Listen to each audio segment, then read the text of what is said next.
Hello everyone. तो कल सुबह में आ रहा है खेसारी लाल यादव जी और शिल्पी राज का एक बहुत ही बेहतरीन सॉन्ग, जिसका पोस्टर आ चुका है और फुल वीडियो सॉन्ग का रिलीज डेट भी आ चुका है।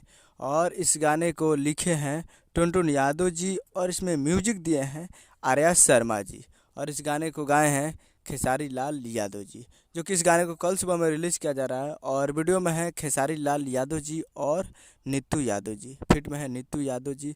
तो ये फुल वीडियो सॉन्ग कल सुबह में आ रहा है। Full video song release in on 22 अप्रैल 2024 को सुबह 6:15 पे ये फुल वीडियो सॉन्ग को रिलीज़ किया जा रहा है। यानी कल 22 तारीख को सुबह 6:15 पर तैयार रहिएगा फुल वीडियो सॉन्ग को देखने के लिए, जो कि काफ़ी बेहतरीन और देसी अंदाज में ये गाना आ रहा है। जी हाँ, देसी अंदाज में ये गाना को लिखे हुए हैं टुनटुन यादव जी। आपको मालूम होगा कि टुनटुन यादव जी जो भी गाना लिखते हैं देसी अंदाज में ही लिखते हैं। तो ये कल सुबह में आ रहा है और ये सुजय म्यूजिक वर्ल्ड पे आ रहा है। और जिस गाने का नाम है कोरवा में सुता के, जो कि आप स्क्रीन के ऊपर देख सकते हैं।